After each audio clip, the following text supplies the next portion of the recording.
I wasn't recording. Thank you. It's taken a while to get back into the swing of things after this retreat. So thanks for the reminder.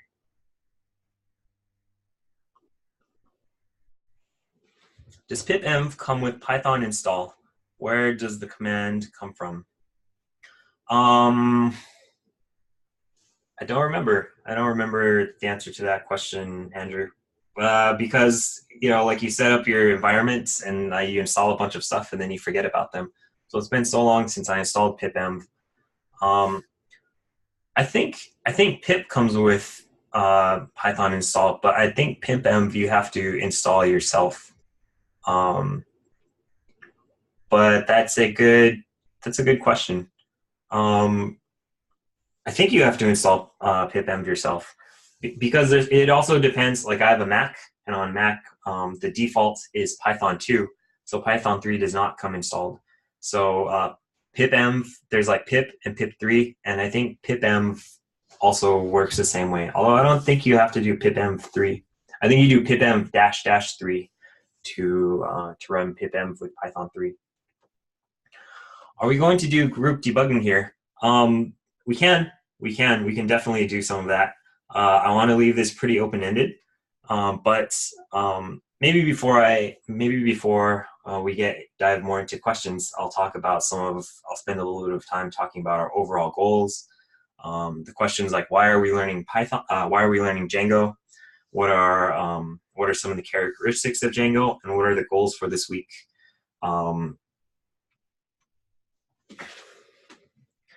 But Linda, if you have questions or if you're stuck on certain things, we can definitely spend some time looking at that and see if we can help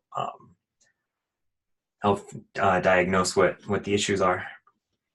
One of the tricky things about teaching this is that one of the hardest things about Django or pretty much any technology is getting it installed and running on your computer, and that's it's probably the least fun part of being a software engineer, but it's a very, very important part of it as well. Getting your environment set up, maintaining your development environment, keeping your computer clean, sort of like management of all of these different technologies and packages, because otherwise you'll find yourself running into bugs and errors, and it always happens. Like you run into a bug and you Google a bunch of stuff and you see on Stack Overflow they're like, copy paste this into your environment or into your bash RC file, and you put a bunch of stuff in there and maybe it doesn't work. Now it works, but now you have all of this junk in there that ends up causing problems down the line. So that's something that's really hard to teach because it's sort of unique to every person. But there's some good things you can keep in mind for like how to go about doing these things. And the nice thing is that the more that we teach this, the more we see the problems that students are running into. So hopefully, we can start filling out this common errors and troubleshooting stuff.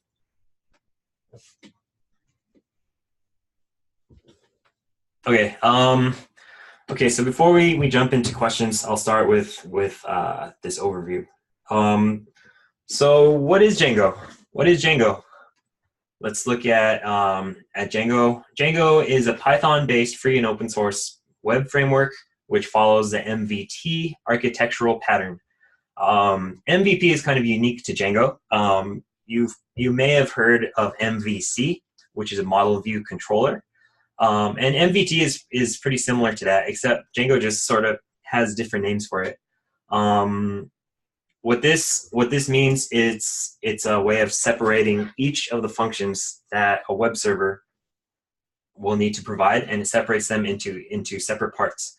The model is sort of like it's like your database layer. It's how do you interact with the database, and a model, it's like what are your table names, what are the characteristics of them, what is required of an entry in that database table. You can think of them as we were doing Python, you can think of them as your object classes. So like you have your room, your schema. Schema is a good word to use. So what is the schema? which is like what are the columns in your database, and how do you access them? What data type are they, and what are the requirements for it? For example, you can have like a username, and then you can say the username is going to be a string.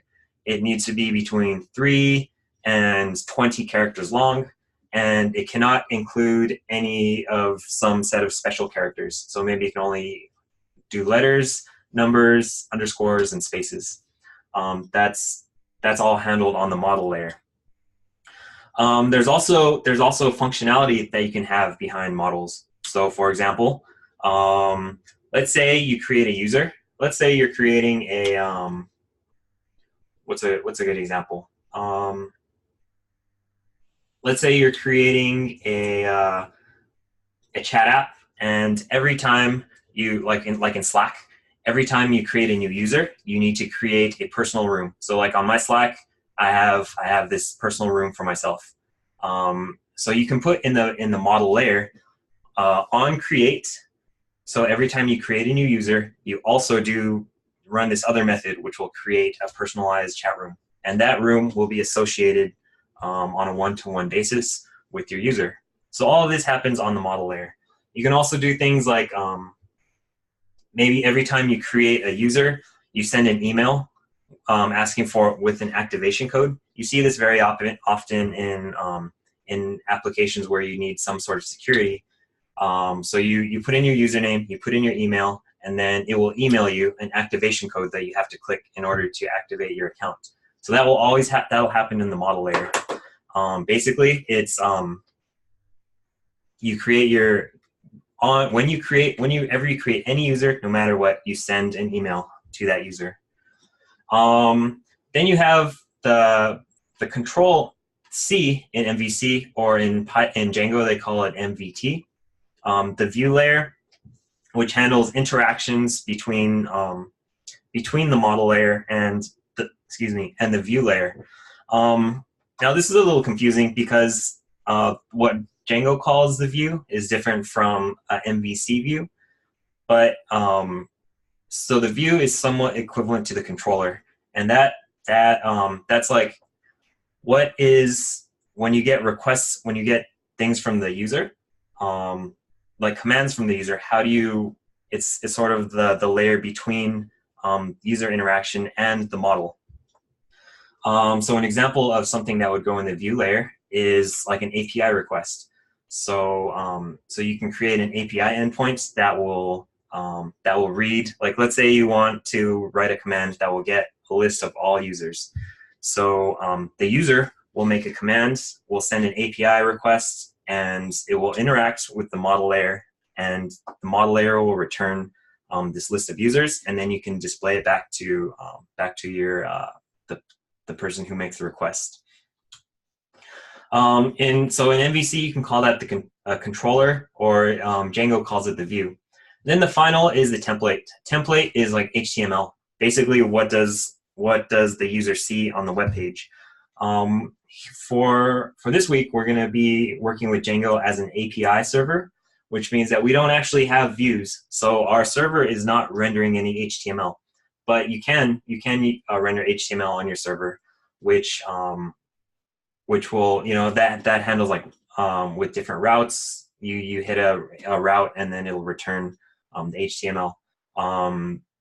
MVC calls that a view, and Django calls it a template. But let's see, what else can we talk about? Django is known as a batteries included app, which means that everything out of the box, it just basically runs. You can run these Django admin commands and get a fully running web server that will serve HTML, that can handle creating users and models. It comes with its own database, which is a SQLite database. And yeah, basically everything that you need is included. And it also emphasizes pluggability, which means you can create new apps. They call it apps, which is like functionality that you can build it, and then you can also copy that entire database, that entire directory, and put it in another project, and it'll run perfectly. So So these things are, it's very modular in that you have a module that you can like take out and plug into other things. So a lot of people, the Django community is really well developed. So a lot of people have been developing their own modules that you can plug into your own stuff. So you don't have to build it. That's part of the power of Django, is that if you're thinking of building something new, chances are someone has done that before for you. So you don't have to write it all yourself. You can just take this code that someone else has written and plug it right into your Django project. It's very powerful. And as you can see, here's a list here of companies that use Django in the backend. PBS, Instagram is a really big one. So Instagram has a Django backend, and then they're running React on the front end. So it's so if you can definitely see, like, Instagram is huge. Like, they have hundreds of millions of daily active users, and this little project that you've built in Django, it can scale all the way up to serve this huge number of users. Some of these other places like Mozilla, Washington Times, Discuss, Bitbucket, and Nextdoor. Bitbucket is similar to GitHub. GitHub runs on Ruby on Rails, but Bitbucket is a similar service if you're interested in that. And Flask. So Flask is a lightweight Django framework. So it's similar to, I believe it's similar to Django, but it removes some of the power and versatility in exchange for being more lightweight.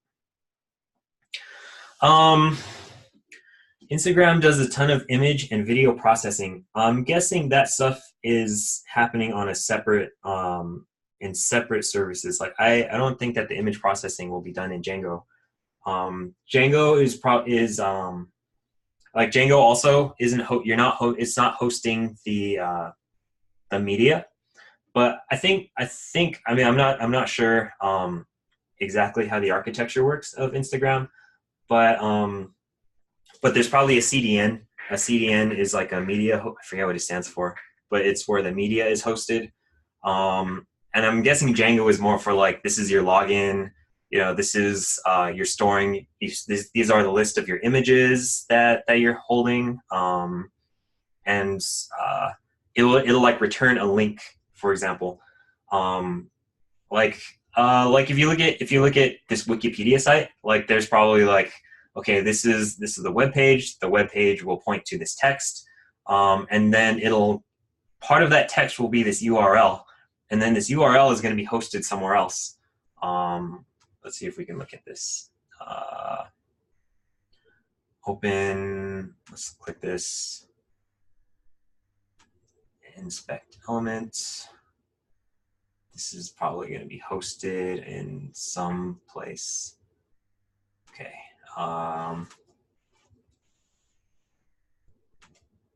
Okay, yeah, so this is not hosted in the main Wikipedia. It's not on, like, wikipedia.org. It's hosted in this other CDN, which just holds media. Yeah, Amazon. Amazon has a lot of so if any of you have used Dropbox, all right, Dropbox is Dropbox, I forget what their backend is using, but it's a really simple service, but all of their hosting is actually done in Amazon AWS. So Dropbox is like $1 billion company now, and all they're doing is creating this interface to let people upload and download from Amazon Web Services. So they're not hosting these huge amounts of media coming in and out. Like, that takes bandwidth, and bandwidth is expensive.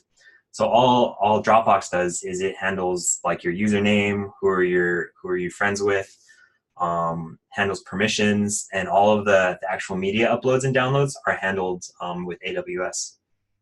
I'm guessing Facebook and Instagram are big enough that they have their own hosting, and they're not using Amazon. But they definitely have their own media hosting servers.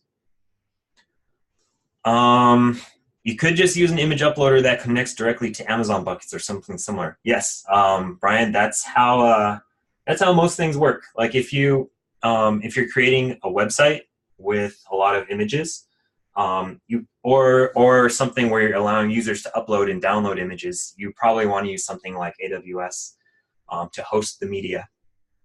And your personal server should just handle like user logins and things like that. That's what that's what uh, that's what REST. So REST API handles CRUD. Does everyone know what REST and CRUD stand for? But your server, like Django servers, will handle REST and CRUD. Yeah, carrier wave. Carrier wave is a good image for image processing, and carrier wave probably links to AWS behind it. So I've also used carrier wave with Ruby on Rails, and that connects to. It's a layer between Amazon and the application. Yep. So yep, CRUD. Create, read, update, delete. These are basic operations that a RESTful API will handle. And REST has specific commands that are built that you're supposed to use around them. So like you have a get command, which is read.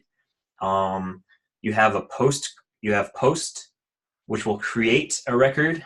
You have put. Post and put can sometimes be used interchangeably, but post can be used for update, and delete is for delete. So notice that nowhere in there is like upload, right? There's no upload. Like U is for update. It's not for upload. So REST APIs usually don't handle uploading media. However, it can when you upload your image, you need to get a link from there. So you'll usually like upload your image to Amazon. Amazon will return you the link where it's hosted, and then you're just storing that link. So you're only storing this short bit of text in your database. Usually you do not store actual media in a database. What else do we have? Components. This is all extensibility. Are there any other questions about Django? Like, why are we learning Django? I know this is always a pretty big topic. Like, why are we doing Django over Ruby on Rails or over something else? Any other questions about Django? Specifics about Django?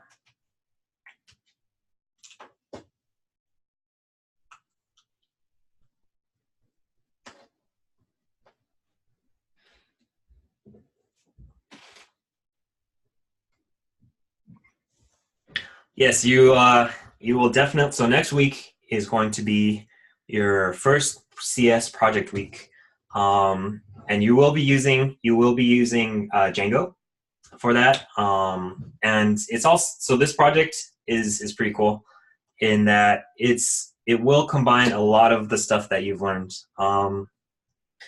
Part of the motivation for adding the new material last week in Graphs Week is that you're going to be building upon everything that you've learned in the first 4 weeks of CS and putting it all together to create this project.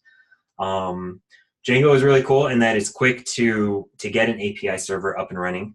So you're going to be starting with Django this week, and the next week you're going to be unleashing all of your skills and knowledge to create a fully fledged product.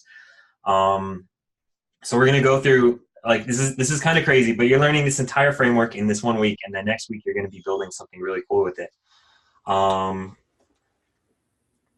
Who hosts the server that Django creates? You will.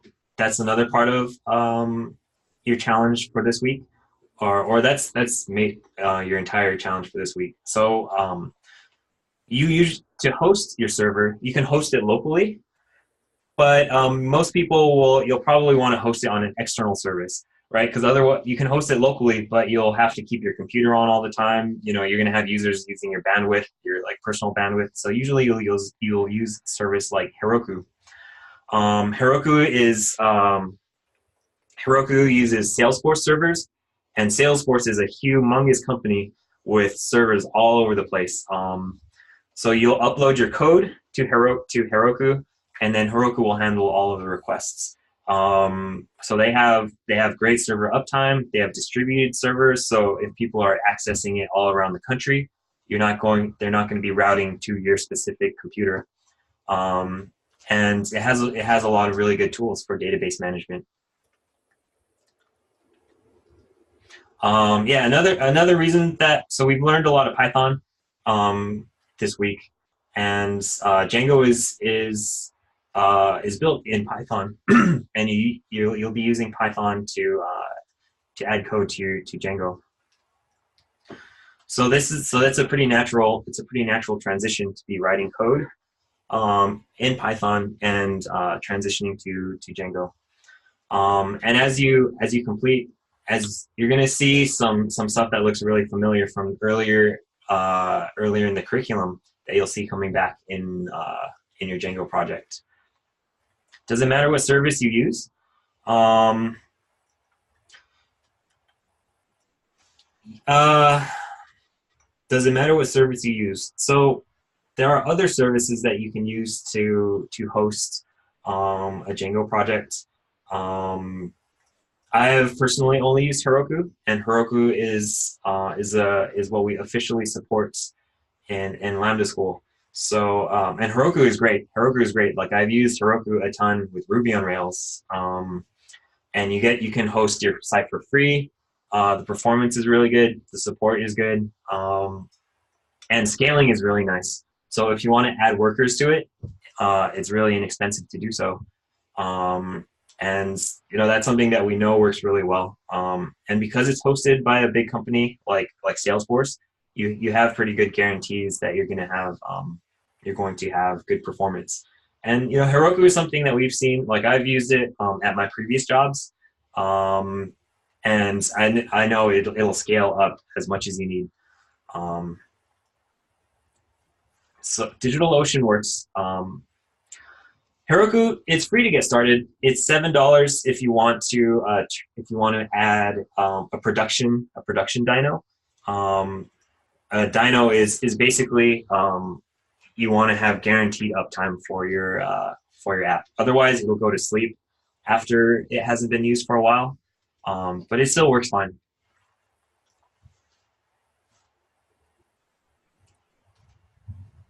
Do I prefer Node.js or Django? I haven't used Node.js, but I think from my understanding, Node.js is good if you just want to do a pretty lightweight backend, and you want a simple interface between like for a single application front end to your backend. It's also nice if you just really love JavaScript and you only want to write JavaScript, then Node is a good backend for that. Because it is like doing Ruby on Rails or Django. Like you're going to be doing HTML, CSS, JavaScript on the front end, and then your back end will be in Django or Ruby, which can get confusing. But at the same time, that's something that you do get used to it after you do it for a while. So like for me personally, here at Lambda, like during the day, I'm using Python, Django, and C. And then for my personal projects at home, like on the weekend or at nights, I'm doing Ruby on Rails, which includes JavaScript, and then I'm writing C# applications to write Unity programs. So I'm juggling all of these languages around in my head, and it's tough, but you get used to it after a certain point. It's not. It's a really good skill to learn. And that's also why we're throwing so many different things at you in Lambda School, especially in CS. We're really pushing you to learn new languages, and you'll find that your first language is going to be really hard because there's so many things that you need to learn, right? For some of you, it may have been JavaScript. For the iOS students, it may have been Swift. And your first language is so hard to learn because there's so many new things. Like, what is a variable? What does it mean to run a program? What is a for loop? What is an array? What does it mean to find the length of an array? Like, there's all of these really basic concepts that are totally foreign, right? But then you learn your second language and you realize, wait, everything that I can do in the first language, I can also do in the second language. The syntax is a little bit different. Sometimes the names are different, but but all of these languages, you'll start to see commonalities. And then when you learn your third language, it's even easier. And your fourth language, it's really easy it becomes easier and easier to pick it up. So hopefully coming out of Lambda school, and we've seen this, we've actually seen this happen with students, is that maybe you'll find the perfect job and the perfect company with a product that you love and you believe in and a team that you really like, but it's in Ruby on Rails, right? And you should be comfortable to say, I don't know Ruby on Rails, but I can learn it. I can definitely learn it. And you could probably pick it up in a week. And again, we have had students who've done that, who've gotten hired for Ruby on Rails jobs. And we give them a little bit of intro, we have them run through a tutorial in a week, and then bam, they've been hired. So we're really pushing you, but after coming out of this, you'll find that that all of the challenges that you come into the workplace are going to seem very familiar, and you'll find out that you're well equipped to handle it. Another thing so this is our first mixed cohort. So this is our first cohort where we have not only full stack web students who know Node.js, Express, who have experience with one server, but we also have iOS students now. And iOS students have not had experience with Node and Express, or with JavaScript. But everyone in this class are now experts in Python. When I say experts, I think that anything that needs to be done, you will be able to do it or figure out how to do it. So it makes sense to use something like Django that everyone can use. I think it's interesting too that we have this mixed group, because we're going to be, especially when we get to next week's project week, we're going to be building an API server, and then your main task is going to be building the front end for that API server. And for web students, that means a front end in React, and for iOS students, it's going to mean a front end in iOS. And you'll find that you can access the same server. So this comes into play when, like for Instagram, for example, right? Like Instagram has a web interface. It also has an iOS and Android interface, and it all has the same backend. Like you don't have to create another account to look at Instagram on your phone versus looking at it on the web. So this is a good way to sort of introduce this unified internet that we now have. All right, where are we? So I guess that's the introduction to Django. What other questions we have? Let's see. We can scroll up. Linda has an error where she tried adding a new user. Was able to add a first user. Let me see if we can read this. Post request URL operational error. No such table. Main.auth user old. That's interesting. I don't know where the old comes from, Linda. It may be that you have created you've added something to the model that you have not migrated. Every time you update your model, you'll need to run your migrations again. So it may be that you need to run the migrations again. Okay, no worries. So let me see. If anyone hasn't put something on this poll. So all right, day 4 plus stretch. That's awesome. So it seems like 13% of students have hit day 4 MVP. More than half, almost 2/3, have hit day 1 MVP. Day 2, day 3. So so people are blazing through this. This is awesome. Let's look through this intro and see if we can hit some of these concepts and talk a little bit deeper into them. Okay, so we have all of these commands, and there's a lot of concepts that we really just blaze through. So let's start up here. Setting up a virtual environment. What does it mean to create a virtual environment? There's a comic I like to look at. when it comes to Python, let's start with this xkcd. So this is a comic, an xkcd comic that was posted in I think 2007 or 2008 about why Python is awesome. This came out when I started with Python, and this was really my experience. So Python is a really fun, easy to read, easy to get into language, and yeah, things are very simple. Importing new modules is great, and it's just fun. It's a really fun language to program in. However, so this is a comic that was posted a few months ago, I think in July. And this is kind of the other end of Python. Like Python environments can very, very quickly get ugly. You may see some of these, have seen some of these, like pip, another pip, Python 2.7, Python 3, and environments can get really, really ugly. So what a virtual environment does is that it creates a sort of a local sandbox where you can install a bunch of packages, uninstall things, use different versions, and it's all contained into one single place. So you can mess with this virtual environment as much as you want and not worry about adding all of this junk into your main environment. So for things like if you're doing a Django project, you'll soon see that every project is running its own version of different packages. Like if you look at pipenv or pipenv.lock, you'll see that each of it's loading in a bunch of different packages and libraries, and each of them have their own versions. And some of them are not backwards compatible, so you need to you'll need to update and load the specific versions for your project.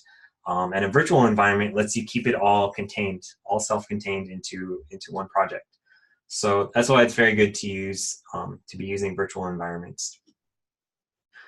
What is the main environment? So the main environment is like your computer. Like if you do pip install onto it'll install it into, like I'm on a Mac, it'll install it into, let me see if I can, let me start running some of these things. So pip 3, pip m3. So, okay, so when I run pipenv, you can, where is it creating? It's basically, if you install something on your computer, it'll install it into like the main directory, whereas this will install it into a virtual environment directory. So you can see here, users.bradyfumoto.local. So .local, it will put it all into this intro to Django CS thing. So if you install a new package, it'll put it into this directory that's specific to your project. If you don't, it'll load into like your main directory here. So like my Python is installed in library, frameworks, python.framework, versions 3.7. Here you even have a new executable. So here we copied this Python 3 into virtual env instead of using it here. So let's see, maybe we can use it. So if I type like which Python 3, not while, which, you'll see that my Python executable is here. So in library, frameworks, Python. But when I get into my my virtual environment, I guess I have to install this. Pipenv install will look at all of the packages in your pip and your pip file.lock, which we just created. So we can look at pip file. Oops. Pip file. Let's look at pip file.lock. Okay, it's not that interesting yet. Pipenv shell. When we get into our shell, now if we do which Python 3, you'll see now I'm running with this local Python, this virtual Python. So it's in, can you see? So now the Python I'm looking at is in this local directory. So if I want it, so usually I have to type Python 3 to run Python 3. Like if I'm out of my virtual environment, I type which Python, or at least the Python version. So if I type Python, it'll be running Python 2.7.10. But when I'm in my my virtual environment, Python version will run Python 3.7. So on my Macs don't allow you to remove Python's 2.7 because there's certain code that depends on having Python 2. But since I'm in my virtual environment, I can like create or destroy anything, and it's safe to do. So this is a safe directory where you can mess with things as much as you want. And I think let me see. Once we install this, we'll start to see more interesting stuff, and we can see more what the versions do. Yeah, XKCD is awesome. XKCD is really awesome. I happen to have the same birthday as Randall Munro, the creator of XKCD, so I have a particular affinity towards that comic. Okay, pip env install Django. Pip env install Django. Oh, maybe we should run through it here. Pip env3 tells it to run 3. Verify that pip file was created. Yes, it was created. So now we're installing Django. Add pip file and pip file.lock to the repo. I think that's already here. I like that we have this Python emoji here while it's installing.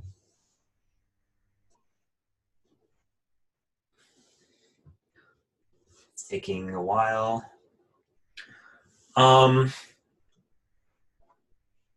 Pip files, close, Andrew. So the pip file are the files that run in the virtual environment. Okay, so let's see if our pip file has changed. Cat pip file. It has not changed. Let's see. So if we look at our pip file right now, all we require right now is Python version. So in here, if you wanted to change it, like maybe you're using Python 3.6, you would put this here, Python version 3.6. And that's just letting, like when you upload this to Heroku, for example, this pip file is telling Heroku what version of Python this runs on. So Heroku has like 3.7, 3.6, 3.5, 3.4. It has every variation of Python installed in it. But the pip file tells it which version you need to use for this specific project.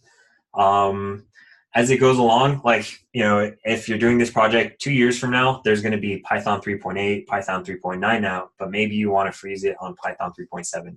So that's what pip file uses. And you're going to install different libraries, and you need to make sure that it's that all of your versions match. So what pip files will generate this pipfile.lock file. And these are the actual packages and all of the dependencies that exist. So sometimes you're going to want to install like a package that just depends on another package, and then this is the management system that manages which specific versions of everything that are needed. Now the virtual environment is the environment in which all of this exists. So here we're using Django 2.1.4. which depends on Python version 3.7. Maybe another project, you're going to use Django 2.1.5, and that your virtual environment will know which one to load based on this pipfile.lock.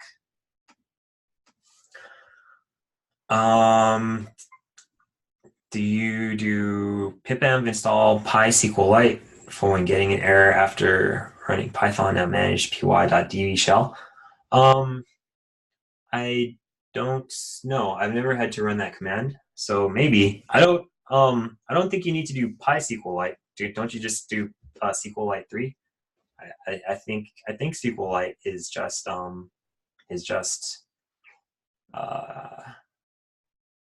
I don't know if there's a specific one for Py, but I haven't had to do this, so I'm not sure.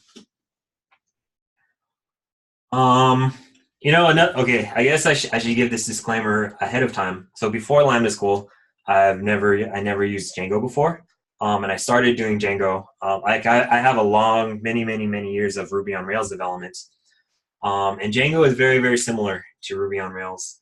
But I never actually used Django. Like I did plenty of Python and such, so it was pretty easy for me to jump in. All of the things are pretty much the same. It's just they're like everything is in a different place and they're called in different ways, but all of the main components are there. Um, Also, like the techniques I use for figuring out problems in Ruby on Rails carry over to Django. However, I'm not very familiar with specifics about things like this. So I usually figure out like if I run into a bug, then I have a process to Google it or something like that. So that's hopefully what I want to share with you all. And even for me, it was really quick to get up and running. And I built the project that you'll be working on next week, and it was pretty quick.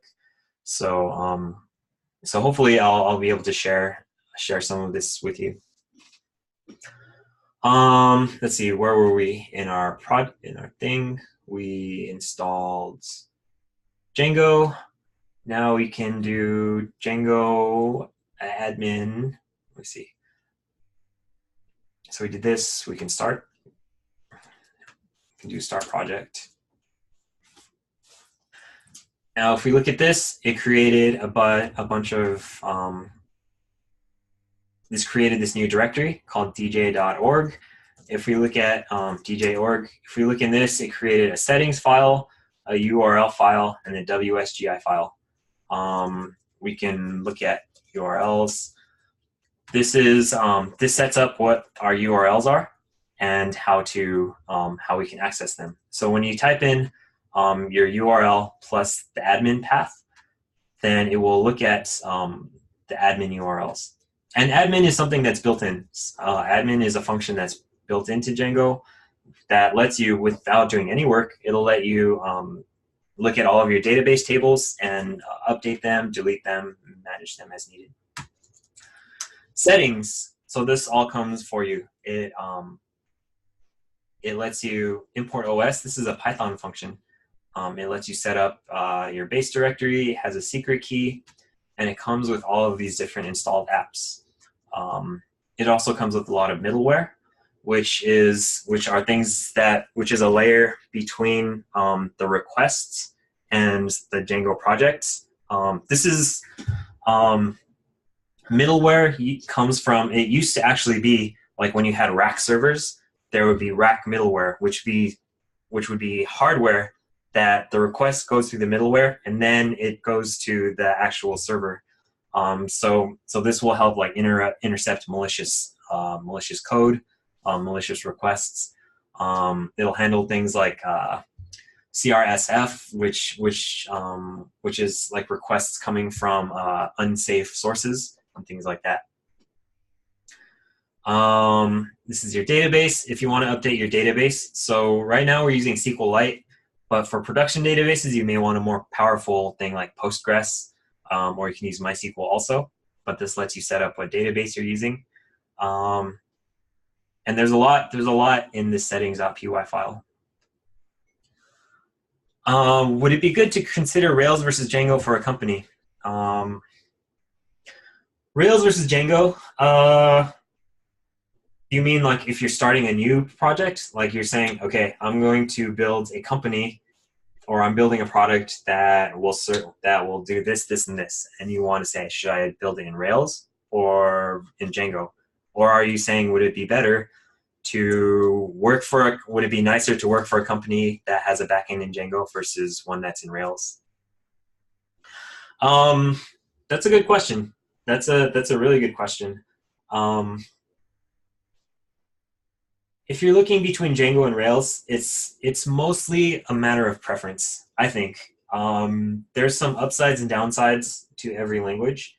For example, people have criticized Rails for how it handles scalability at very high numbers. There's also, like, you can build it a certain way. Like Twitter, for example, used to run on Ruby on Rails, But then and it worked fine until it hit like, I don't know what the number was, but like when it hit like 10 million users, they started to be performance decreases. So then they migrated all of their code from Ruby on Rails to something else. But like GitHub runs on Ruby on Rails and it works just fine. And GitHub is a huge service. Instagram runs on Django, and that's a huge service. So it doesn't matter, I think, as far as performance, which one you choose. But it's more a matter of preference. Like, what do you like better?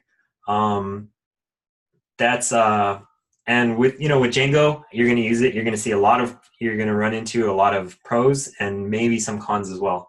Probably some cons. Also part of it is the community. Like, there's what is the community like on Django? The people who use Django are different than the people who use Ruby on Rails, and the communities have their own personalities. Like when you look on Stack Overflow, for example, you'll see certain types of people using Rails and certain people using Django, and that makes a big difference when you're trying to figure out new problems. What kind of packages are available? Both of them are very well supported, but getting back to the different kinds of communities, you'll find certain types of projects do certain things in this language versus this. Maybe if you like Python more than Ruby, that's a perfectly valid reason to use Django over Ruby on Rails. As far as like your projects, like you're here at Lambda, you're going to be doing small projects, and now so one of the downsides, as you know, that you're also we're doing a split now. We're eventually looking to move labs before computer science, which has some advantages. Like one is that you're not going to have this 10-week gap between when you learned your main track and when you're doing your labs project. So maybe it'll be fresh in your mind. But one of the downsides is that the people in labs now are not going to learn Django.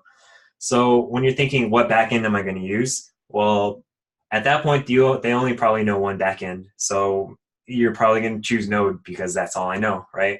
One advantage that you have is that you can say, okay, this is the project I want to build. I'm going to use Django because of X, Y, and Z over Node, for example. But really, like, you should what I recommend is that you just try these different things, and you will as you try to build things, you will see pros and cons, and when you have those in your head, then you'll be able to make decisions. But really, the best answer, I think, is just pick the one you like the best, because you're going to have, no matter what you choose, you're going to run into a lot of headaches and a lot of problems that you're going to have to bang your head against that brick wall and to solve. And that's true of any framework, and you should pick one you like because that's something you're probably going to be spending a lot of hours with. There's also people, like, if you Google Rails versus Django, you'll probably get some decent opinions about this. Similarities, performance, scalability. So yeah, do some research and decide what product you're going to use, and then I think that's the best way to decide. But ultimately, I really think it comes down to preference. Like, what language do you like the most? Yeah, that's interesting. That's an interesting question. So for Python, for example, a lot of people who do Python versus like JavaScript. Python is used a lot in academia. It's used a lot in machine learning and things like that. So you get those kind of people, like people who are doing like PhDs in some crazy topic, like gene mapping, stuff like that. People who use JavaScript are more likely in industry, who are doing like web development. Yeah, I mean, JavaScript is a really big web language. So you're going to get people who are more into that, like consumer facing. Like more consumer-facing products, things along that line. Obviously, people who are using Swift are doing iOS developments. People who use Java are doing Android development and things like that. But it does come through. It does come through in the personality of the language and the people who are involved in the community. Let's see. So let's keep going. Django start app notes. I think I can probably get, before we take a break, I can get pretty far in this. So let's start app notes. So I'm creating a new app. We want to put that in start app. Let's go down here. Notes, and we can run our server. Let's put this in our notes. So it's really easy to add a new app. You just put it in this installed app, and then we can manage.py run server. So we have some unapplied migrations, but we can localhost 8000. We can already look at our, we have our Django server up and running. Localhost is basically something hosted on your own computer. 127.0.0.1 is shorthand for localhost, so you can also do 127.0.0.1, and you can do the same thing. 8000 is the port, so you can have a different port number if you want to have multiple servers running on your computer. But you can actually run this from your server. You can deploy this as your actual computer on your computer, and then people can access it like from outside of your computer, and it will route to this IP address. But this local is used for local testing. That would be interesting to see the Myers-Briggs for each framework. I would be curious to see that too. I wonder if that exists on the internet anywhere. Okay, let's talk about migrations, and then we'll take a break. So we have, what is a migration? What is a migration? That is a great question, if I do say so myself. So we talked about the model layer on our server, right? The model layer is the interface between the Django app and the database. Now, a database is it's a collection of data, of structured data, and you know they're in. It has tables. A table is, you can think of it like a class or a model, and then you have rows in there. When you need you can take a schema, you can take a model. Let's see, do we have any models yet? We don't have any models yet. But if you have a user, like you create your schema, and you have, or every user will have a username, it'll have a password, it'll have an email address, you have all of that. So you need to tell the database, give the database that structure. You're going to say, we're going to create a new user table. Every user should have this data, this data, and this data. Like, you tell it what the columns are and what the restrictions are for each column. So first you create your model, and then you need to migrate. So a migration is you're migrating from the model to the database. Django has this function called show migrations. And so you run that, and then you can show migrations, make migrations, will set it up. No changes detected. Oh, make migrations,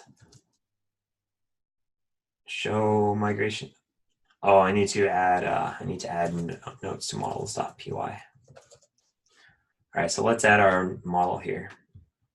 So we're creating this notes class. Again, this is all in Python, right? So this is exactly this class note. We're just creating like a Python class. We'll add these fields here. Each note will have a title, which is max length 200 characters. We'll add some contents. Blank true means that it's okay if we create a note without any content. Now let's migrate this. So show migrations should show nothing yet. Make migrations. we'll prepare it. So we're going to be creating this new migration, and then we can migrate. So now we've created all of these actual migrations in our database. Now our database, which is SQLite, you can see here in SQLite. So now this database knows all about our, we have these admin controls, and we also have our notes here. So now our database knows about this restriction. So it'll know that we have a table with a title, with a content, and that each title can be up to 200 characters, and content is a text field that that allows it to be blank. Okay, let's see, what else can we do? We can add, let's add these UUIDs. Again, this is all just like Python, right? So from UUID, the UUID module, we're importing this UUID for method. We can add this new field, and now we can make our new migrations again. Make migrations. We're altering field ID on note is a description of what we're doing. We can migrate it, and now we should be able to look in our shell. So .manage.py shell. We bring up a Python shell. We can import our note, and now we can create a note, and we can look at it. And is this note? n.title is example, n.content equals this is a test, and I think n.id will give us this UUID. UUID is, I think, unique user identifier. I think that's what the second U is, but it's basically a unique string that we can use to ID this this model. This allows us to keep track. Like if we have a note with a duplicate title, you'll still be able to identify that unique note. All right. Any questions before we take a short break?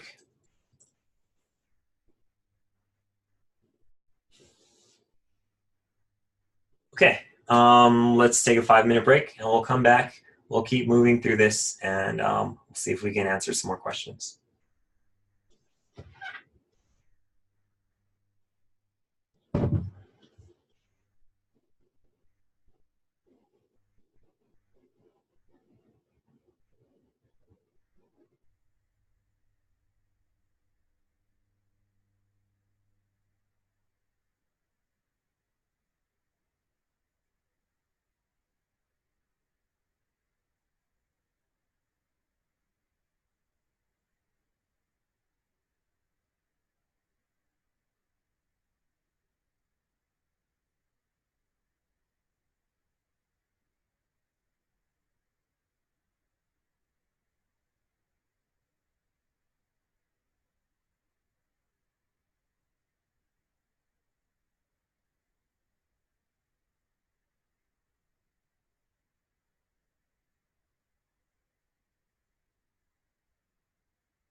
Anthony, what error are you seeing, and which part of the import?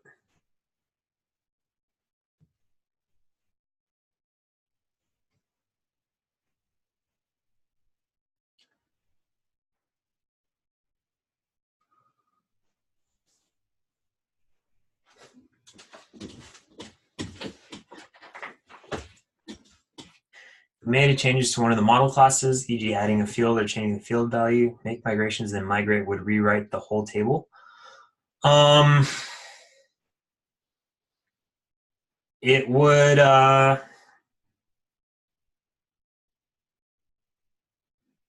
think it wouldn't, so it wouldn't rewrite the whole table. To answer your question, what it would do is it would add a column. Now a lot of that is handled underneath the hood, so you don't need to worry about that. But like for example, if you created a use for our notes, we created the title column, and if you delete the title column, then you re-add it again later, I think your titles will be gone. If you add a new column, it doesn't delete all of the other stuff. It just says now there's this new thing that will be accessed. And each existing, like when we added UUID, I think it will, if you have some notes in there that didn't have UUIDs yet, it will generate a default one for each existing column. Or if you, or it might just default to null if you didn't put a default value there. But all of that is handled very nicely underneath the hood, so you don't actually need to worry about what happens there. There's another. So when people talk about migrating data, there's also like sometimes when you create a new field, you'll need to actually like run some code for each existing thing. Which is another topic that hopefully maybe we can get into. But that happens if you're saying like maybe you have notes and you want to make all of the content instead of max of 200. Now you want to say it has a max of 100.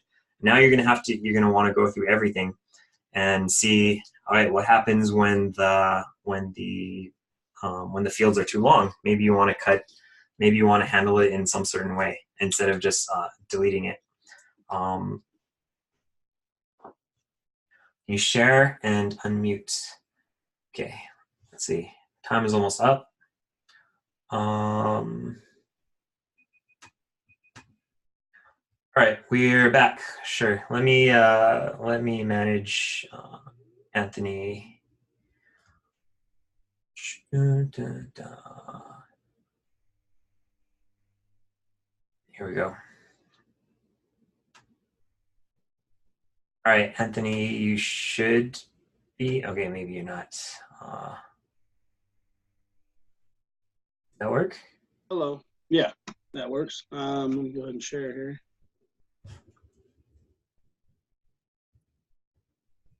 Anthony, I think you're unmuted, but I can't hear you. Hello?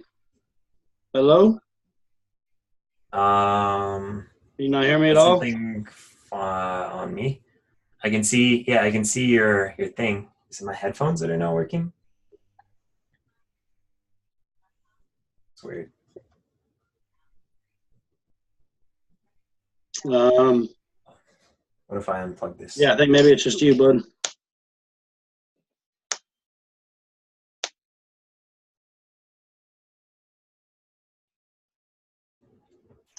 Anthony, can you try saying something? Yeah. Hello? Oh, yeah, I don't know why the sound isn't coming through on my computer. Okay. What about now? Hello? Can you hear me now? I still can't hear.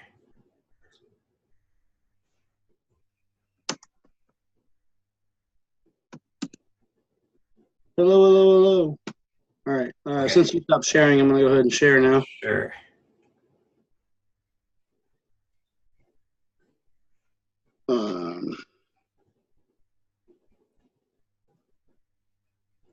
So here's the issue I'm having, is that it's saying Pylint is unable to import Django DB.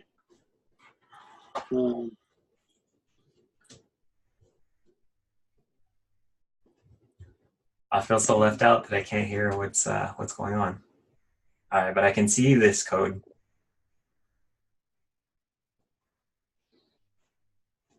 Okay, so we have notes.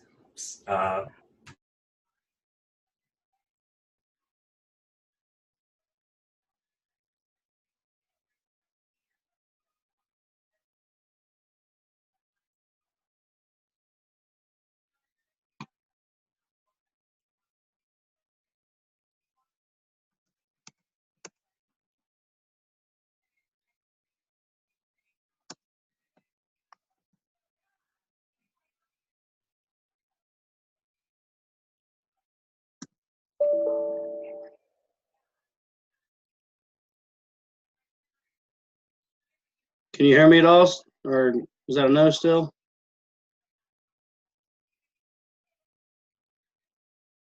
All right.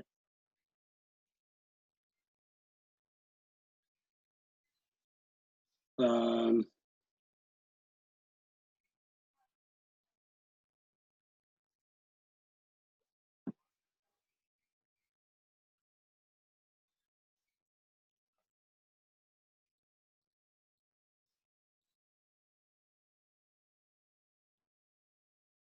okay, for anyone else who can hear me, like Adrian there, my issue is that the notes is not showing up when I try to show migrations, which I believe it should be. I think the issue is because models.py is giving this error. It's saying it's, I guess according to Pylon, it's unable to import Django.db. So I'm not sure what to do as far as correcting that issue. I am up to the latest Python here. So yeah.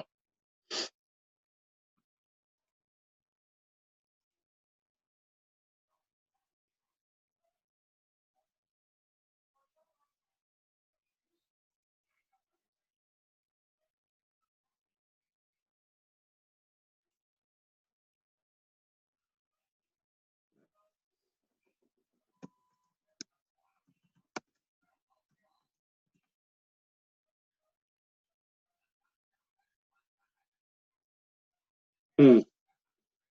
I've had issues with my computer freezing and having to restart this, so I guess that could be the reason, as I didn't go back in and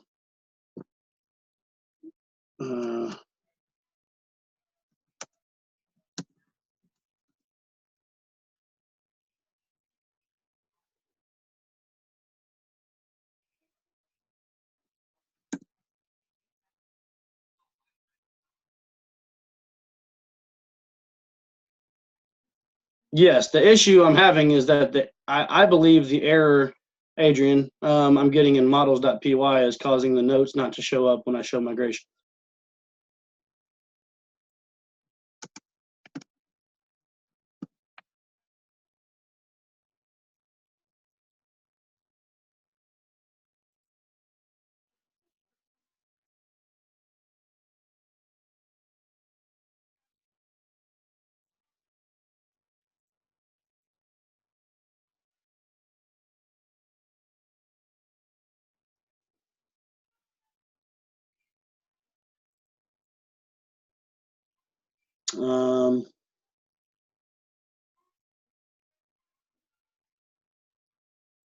So earlier I did this, and then I had saved it. The error went away.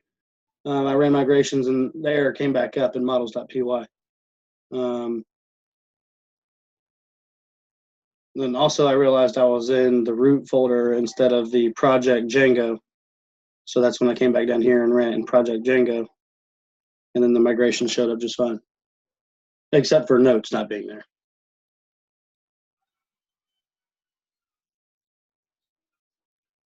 Can you show the C migration?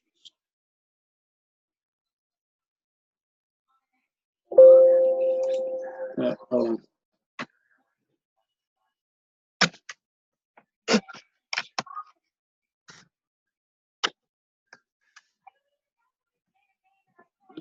All right.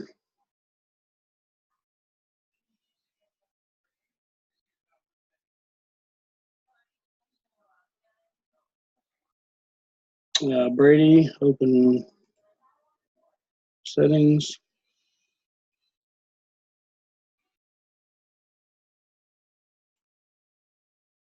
I did add notes to the installed apps. What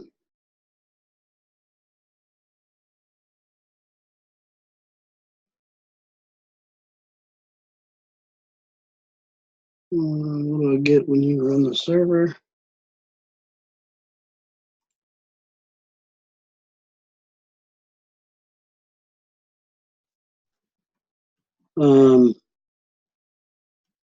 Shit. Sorry, if anybody's got the command off the top of their head, go ahead and drop it in there to run the server. I can't remember what that is right now. I think it's just Yeah. Okay.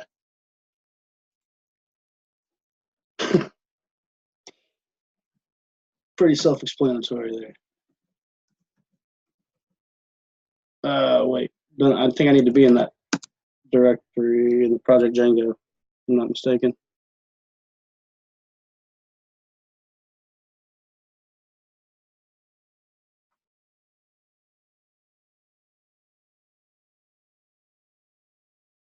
Hmm.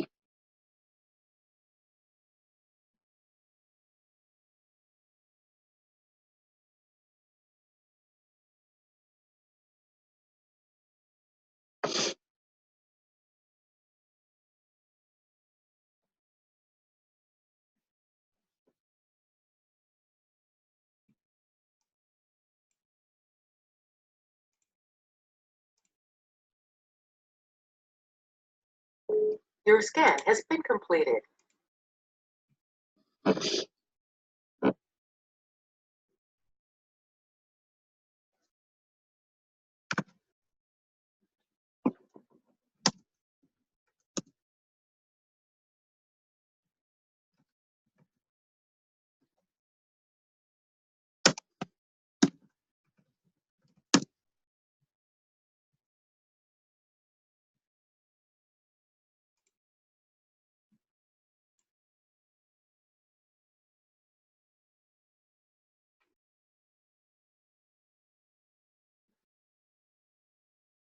Again, it's got something to do with Pylint, I think.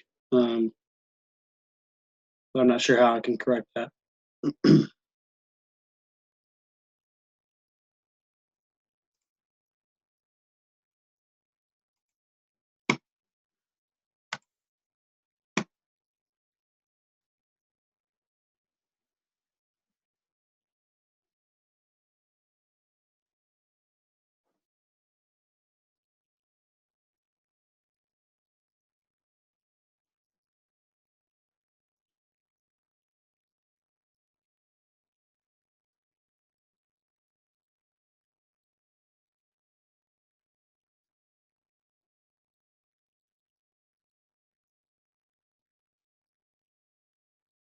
Okay. I'll check that out. What happens when I visit it now? What exactly are you referring to, Brian, there?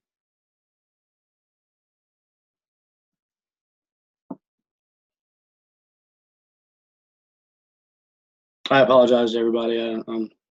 I wasn't thinking this was going to take up more than 5 minutes. I apologize.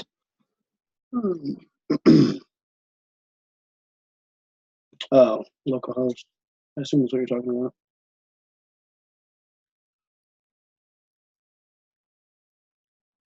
All right, yeah, Brady, I'll go ahead and give it back to you, man. I'm sorry. Let's see. There's.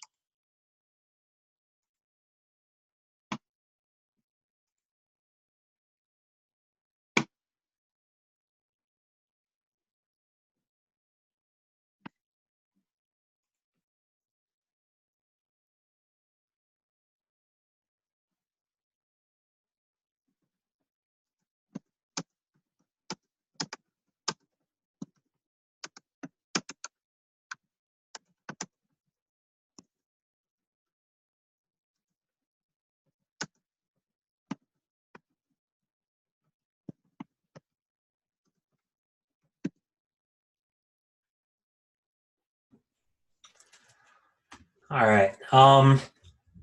Thanks, Anthony, for going over this. This is sort of that challenge of getting your environment set up and making sure that all of your packages run nicely together. It can be a challenge, and there's always headaches like this when you're setting stuff up. But yeah, definitely let's take this offline to see if we can solve your problem.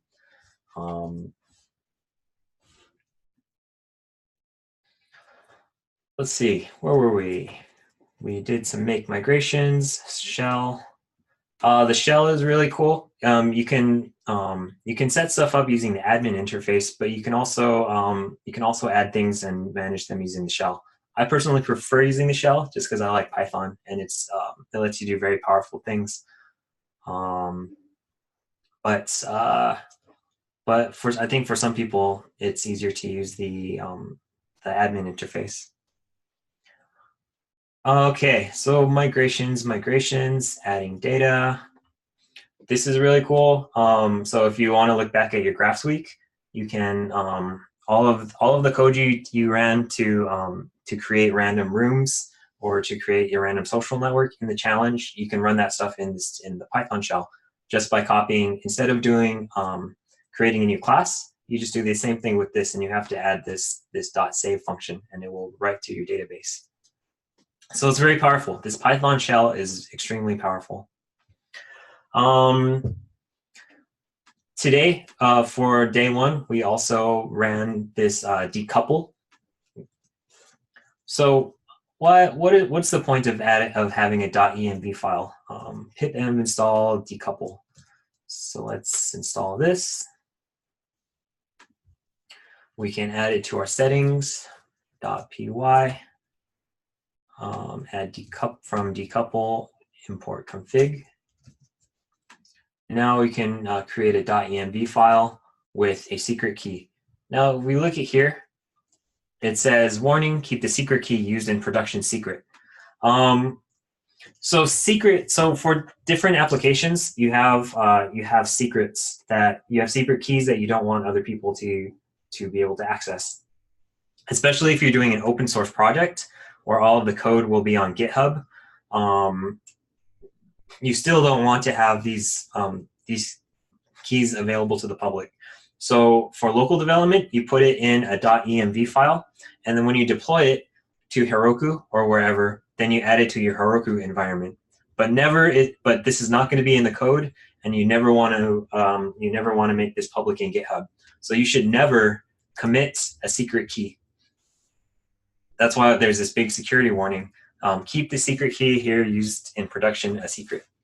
I don't know what it's used for in Python, but for the project week, you're going to be using a new service called Pusher, and Pusher has its own secret keys. And you're going to, if you let the user have those secret keys, then they can hijack your Pusher account and start sending messages using your Pusher credentials and run up the bill and use up all of your Pusher messages. So you definitely want to keep these things a secret. So let's do that real quickly. ls subl.env. And you should, even though you're creating this here, you also want to make sure not to check this in. So let's put our secret key in there. So secret key equals this. Debug equals true. And we can replace this with secret key. Debug, pass this as a Boolean. Get status. So .env, we want to .get ignore. Do I have, is this a get? So we'll .get ignore. So we will add .env here. Get status. All right, so now you can see we were going to check in .env, but now it's being ignored. So .env will not be checked in. Now we can get status, get add get commit, get status, get commit, initial notes, commit. Now we can get push. You usually don't want to push straight to master. You usually want to create a branch. So maybe we can do that. Get checkout B. Okay, so for get commits, you'll want to sometimes do your name. So this will show that I'm the one who's creating this branch, and we'll call it Django setup. So now we're in a branch. This is a little bit safer. All right, we can create. Okay, so we're at the end of day one. So that's day one. Are there any questions about anything that we've gone over in day one? It seems like everyone was mostly able to get through here, aside from a few bugs. Well, are there any questions about anything that we've done so far? We can take a look at so we have our models file. Our models, we created a note. We have a title, content, IDs. We have our views file. Right now we have no routes in our views. So there's no actual URLs that we can visit. But we can access it through the admin module. So day 2, we're talking about looking at our admin interface. What are some of the difficult scaling challenges people encounter when setting up backends? Scaling is one that you hear a lot about, but not any others off the top of my head. It's a great question. What are some okay, so scaling is probably the big one. That's maybe you can sum up every single problem, every single concern when setting up a database into how will it scale. So once you start introducing your database starts growing, you'll start to see inefficiencies. Now this is why we talk about big O, like how when your ends get bigger, aka put another way, when you have more users in your database or when you have more notes in your database, how does that affect the performance? You'll be able to, as we build this out, you'll be able to see how things are being accessed, and based around that, you're going to you can start to see how they might take longer as you get more things. So like we have let's look at our notes column. So our notes model. So we have notes, title, content, ID, right? What if we wanted to run an operation that said, give me all of the notes that start with to do. Okay, so maybe you want to you start a bunch of notes with to do. So like to do something, and then you have content, and you want to search all of the notes that start with to do. Let's say you have 1 million notes. What would the big O of that be?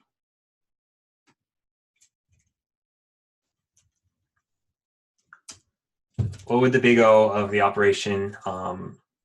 Give me all of the notes that start with to do in their title.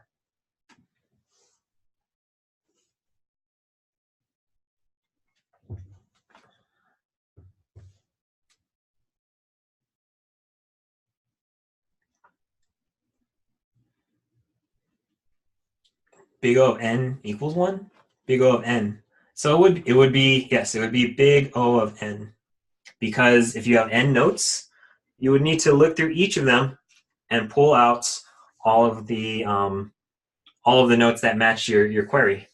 So that will be big O of n. Now that's not too bad if you only have 100 notes, right? It doesn't take too long to look through all 100 notes and return the value.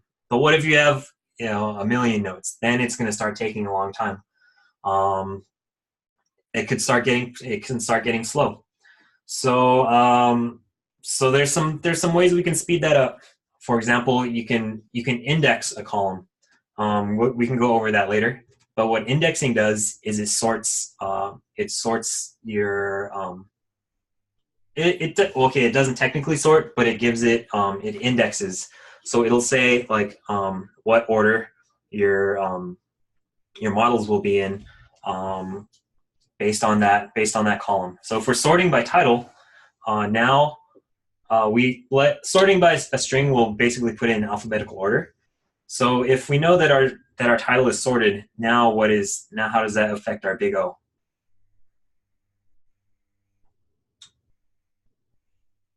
If you use a dictionary plus list for key and value, well,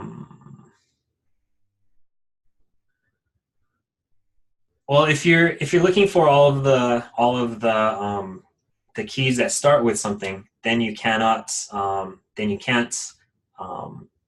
use a hash table or a dictionary for the key and the value, right? Because you can't say like what are all of the keys that start with this. If you know exactly what the title is, like to do grocery, then you can query by that. But it would need to be unique, which we're not guaranteeing that all of these titles are unique, and B, if you're only looking at things that start with that, then you can't query directly with a dictionary. Yes, Adrian, this was a tricky one, but yes, if you sort the list or if you index it, then it turns the querying into log of n. Because if you have a sorted list, you can use the divide and conquer method, right? So if we're looking for t, to do starts with t, so we start in the middle and we say, all right, are we going above or beyond? And we can, okay, t will be in this half, and then t will be in, to do is in this half, and this half, and this half. And you divide and conquer using binary search, like Adrian says, and you can find your model in your records in big O of n time, big O of log n time. But there's some trade-offs there, like what if you create a new model? If you're creating a new model and you're not indexing anything, that's just a big O of one time, because you just stick it at the end of you just stick it wherever you want, probably at the end. But what's the big O of inserting into of creating a new record and inserting it into a sorted list?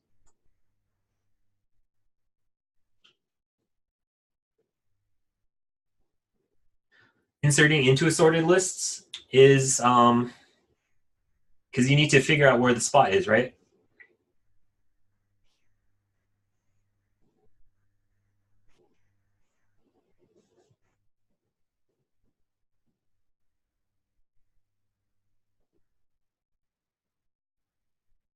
Okay, we have a lot of answers. Great. I love this. I love this.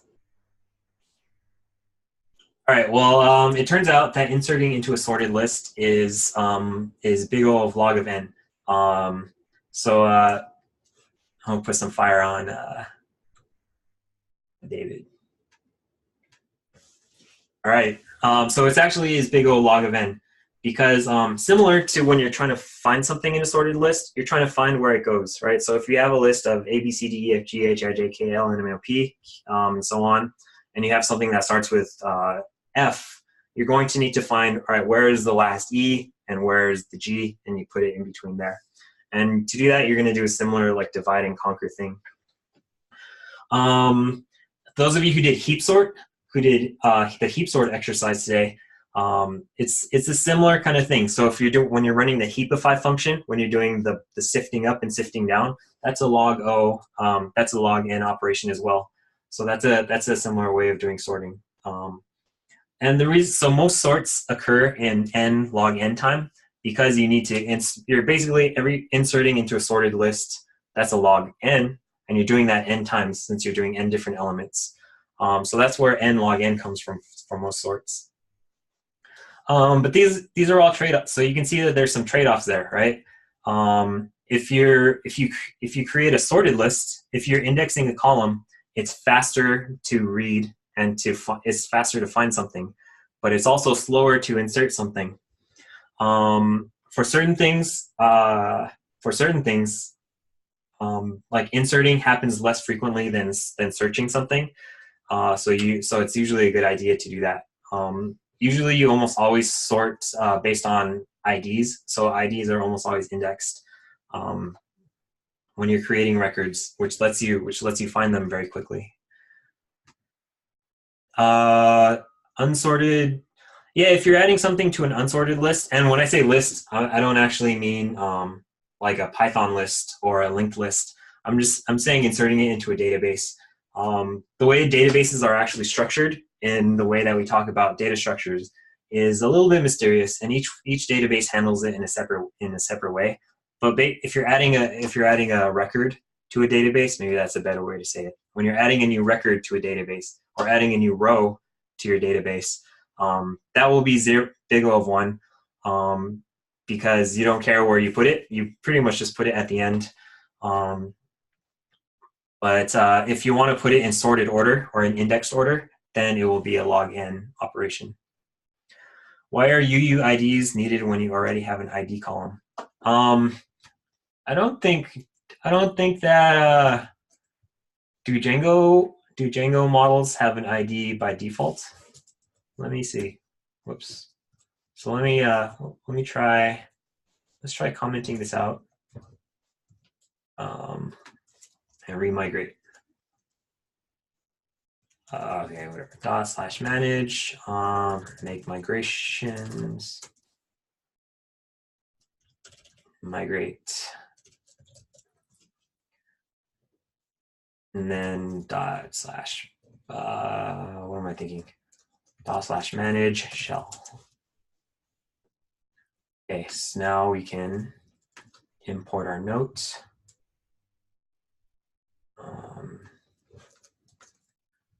Shell from note.models import note.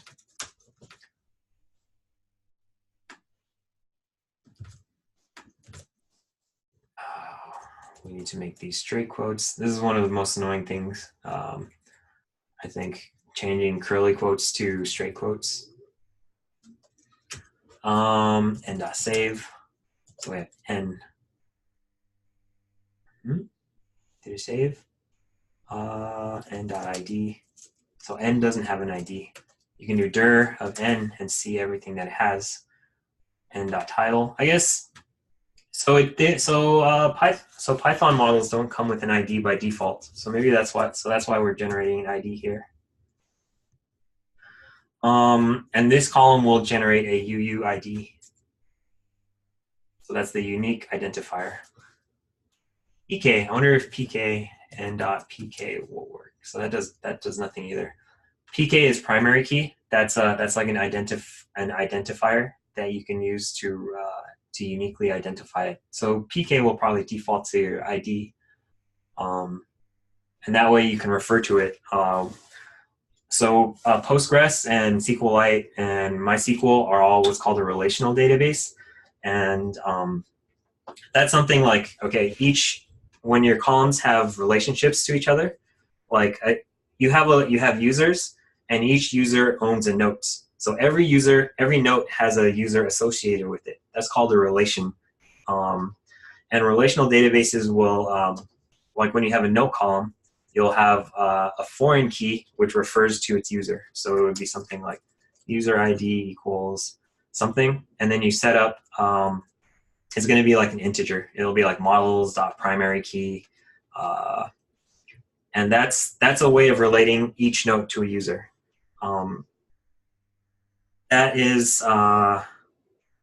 That's why in order to relate each note to a user, you need a unique identifier, or a key, and then that's the primary key is the key that model is referred to by.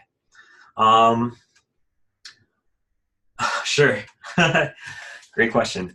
Okay, so you see here, example has these slanty quotes. So when you type in something like if you type in the Notes app, or like text edit, and you do something like hello. Do you see? It's probably too tiny, but it automatically turns the straight quotes into curly quotes. So if we try to do this as a string, if you can see this hello is surrounded by curly quotes, it will give you an invalid character identifier. So you'll need to change those and turn them into straight quotes. So the takeaway from that is, if you're using something like TextEdit or Microsoft Word or something like that, you need to be aware of the difference between the straight quotes and the curlies. It's kind of an annoying thing, but that's why you want to do text editing in a code specific text editor like VS Code.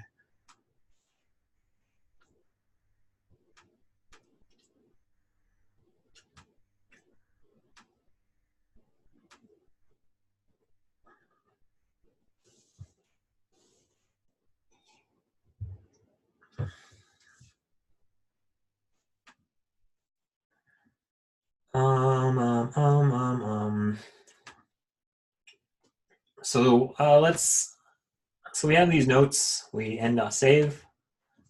we could write something like, I probably shouldn't do this in the model, but you can totally do something like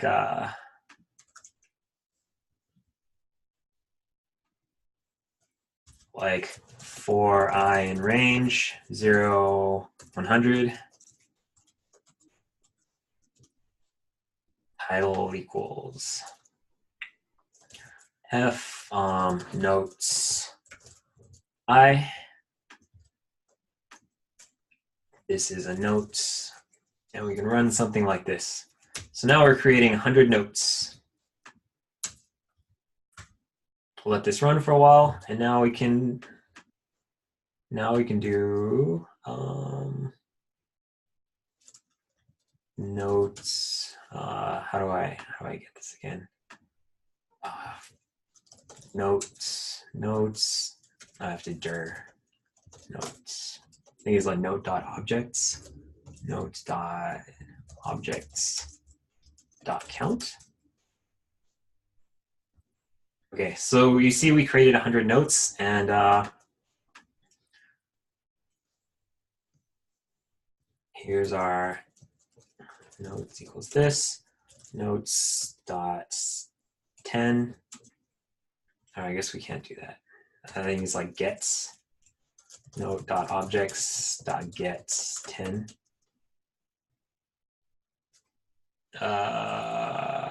Okay, I forget how to do that off the top of my head. But basically, we created 100 different notes, or we could probably look at it in admin console.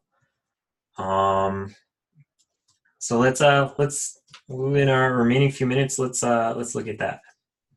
Day 2, admin interface. This is a really cool built-in function for that comes with Django that lets you look at an admin console. So let's create a super user, admin. I don't want an email address. Password will be password123. Password123. Oh, okay. Bypass password validation. Sure, let's do that. Okay, now we can view this admin file. Register the note model.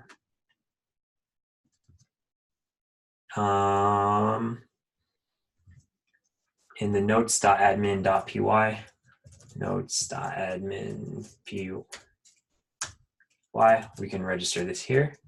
Let's get rid of this. And we can, I guess we have to remigrate. Open notes.models.py.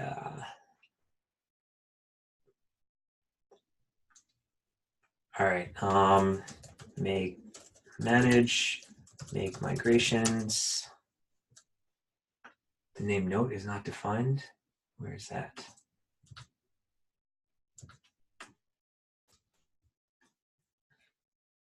Oh, okay. We need to import the note, I think. Oh, whoops.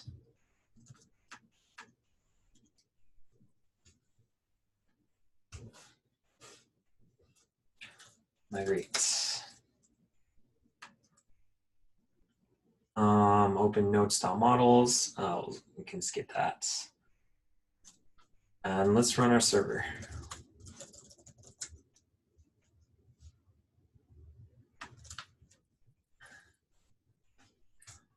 $8,000. Let's do admin. Username was admin. Password 123. Okay, and we have this really cool Notes API. Whoa. Badly formed hexadecimal UUID string. Okay, I see. So this is what I forgot who asked this, but what happens if you migrate? So I think what happened here is that we created 100 notes and then we created a new UUID column, but none of those notes actually got created, or they didn't get UUID values. So we can manage shell.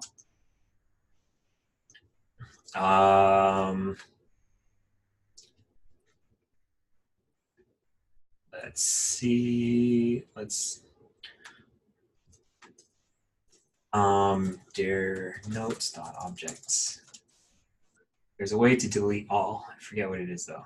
Delete, destroy all, is it?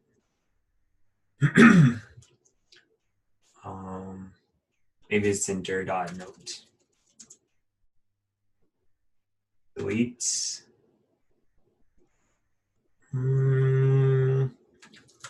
Django, destroy all.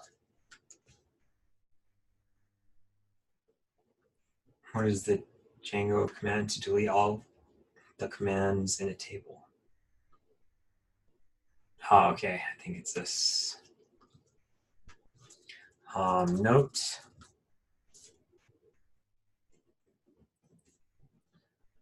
Okay, now we should be able to count. Count should give us 0. Okay, 0. Now let's look at our notes. Manage run server.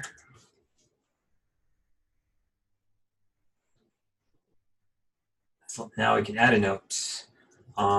New note, some content, and save.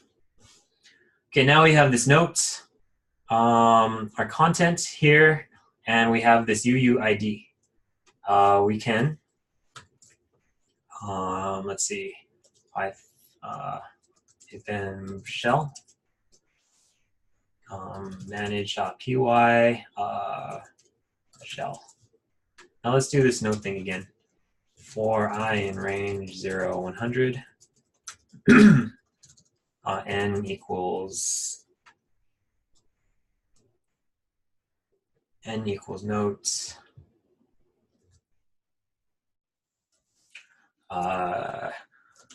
f notes I content and .save. Let's run this. We need to import our notes. Run this again. Oops, I need to do save like this.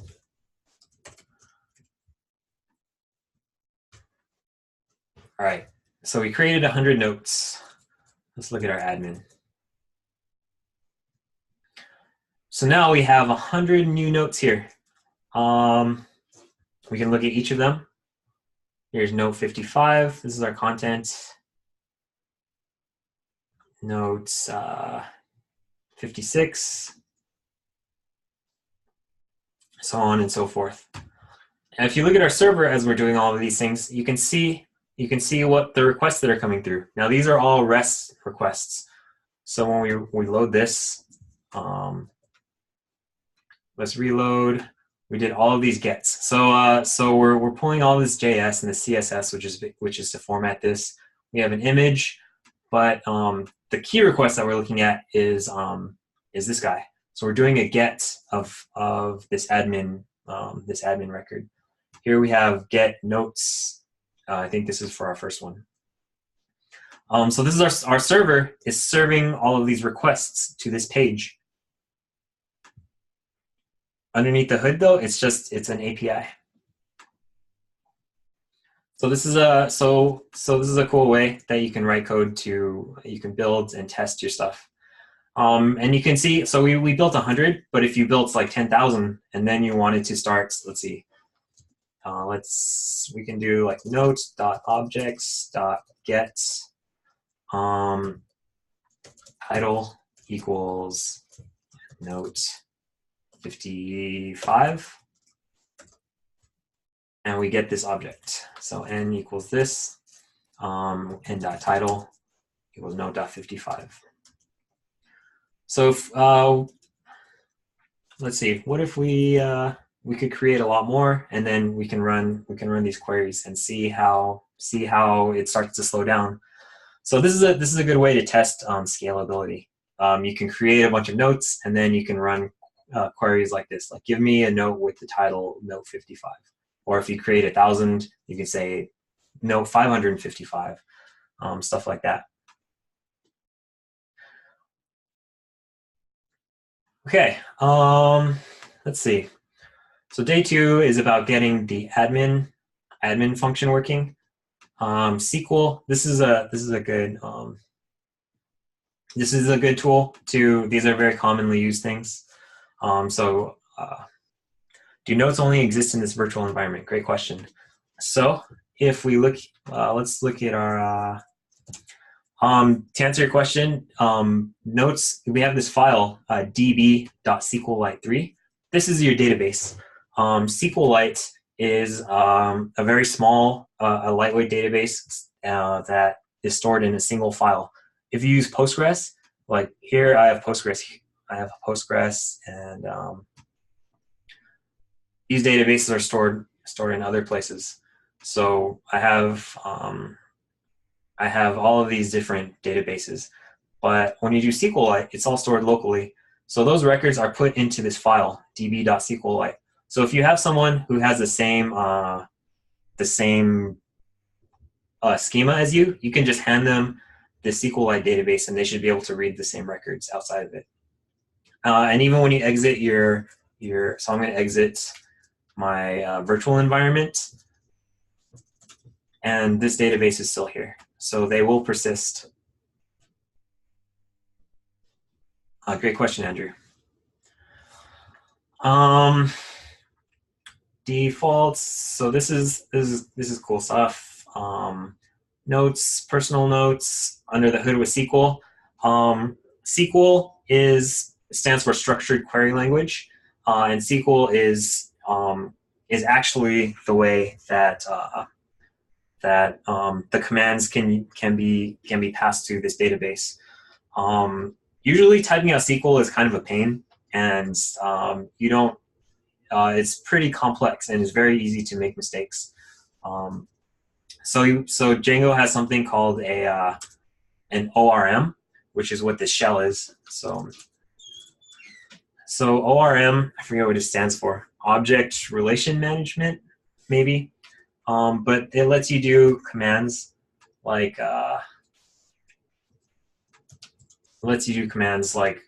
creating a note like this. Object mapping. Okay, object relational mapping. Great, thanks.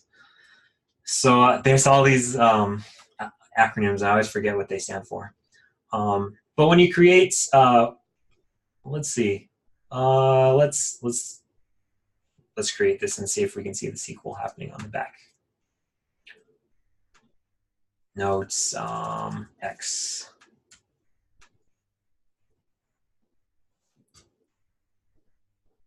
And then we do end.save.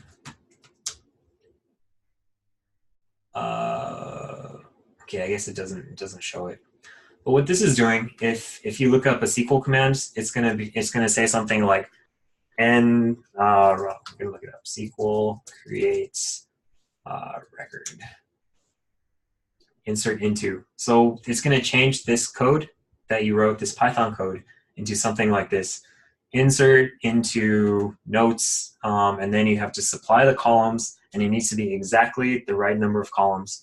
And then these need to match values equals value 1, value 2, value 3. So this would be something like insert into notes,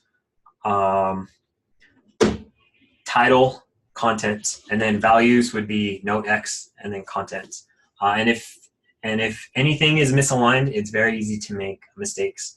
So that's why we have these nice ORMs that will take care of it for you. Or you can also add in the Django admin interface. So you can add things here, like add notes, new notes, here's some content, and you can save it like this. Do you know if Connects is considered an ORM? I think it is. Again, I haven't used Connects, but I'm pretty sure, from my understanding, Connects is an ORM. Let's see. Connects ORM. Yeah, so it is a SQL builder, so that does sound like what an ORM is. Yeah. So it will take a query. It'll take some code written in a specific way, and it'll build the SQL for you. You can learn to write SQL, and I think it's an okay thing to understand. And sometimes, if you want to do like a really, really specific query that the ORM doesn't provide, there is ways to inject SQL specifically. But I have hardly ever used it. Like maybe the times I've had to write specific SQL is, I can count them on my hands. I think connects is very lightweight, but that's part of the power of Django is that you can build these things using Python and anything you can do in Python. So like we wrote this, right? You can build it, you can write stuff and insert it directly in using Python. So all of the stuff you did in Graphs Week, where you created your random graph, you created all of your random rooms in your adventure game. You can build the rooms the exact same way in Django, which is extremely powerful. Okay, so we're just about out of time. Let's so we've gone over a lot. We've gone over what Django is about, how to do these basic, how to run migrations, how to run the server, about models. We've gone over some MVC, even though Django is technically an MVT framework. We've gone over how to create notes using the shell, and we've started to touch on the admin interface.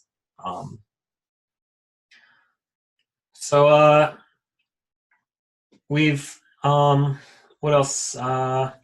So try to get through day 2, and if you can, try to get to day 3 as well. What I'm hoping, so after today we have 2 more days of lecture. What I'm hoping is if we can get, let's say, 80% of people to day 4, then we can start talking about some of the stuff and get you a jump start on your project week, which will be Lambda Mud. And that's a really cool week. That's a very, very cool project, and I'm really excited to see what you're able to put together. But in order to that, we're going to be using all of this. So you're going to be using a REST API, and day 4 is about token auth, and you're going to be using token auth as well. So so try to get through as much as you can. If you get done with day 1 and day 2 early, then please forge ahead and try to get through as much stuff as you can. If you get finished with day 4, there's some stretch exercises you can work on, or see who of your classmates are still struggling with some bugs and see if you can help them out. And then as a class, if we can get done with enough, then we'll get a head start with your project week. For those of you who are stuck, why don't you put your problems in the help channel. We'll see if we can get some PMs online to help you out. I'll also be patrolling to see if I can help any problems. Especially if you're having problems on a Mac, then I can help. Yeah, otherwise, I will see you all tomorrow for lecture, and we'll bring more questions in. We'll talk more about the RESTful API and token auth, and whatever other questions you may have. All right, so I guess that's it. Good luck, and I will talk to you tomorrow.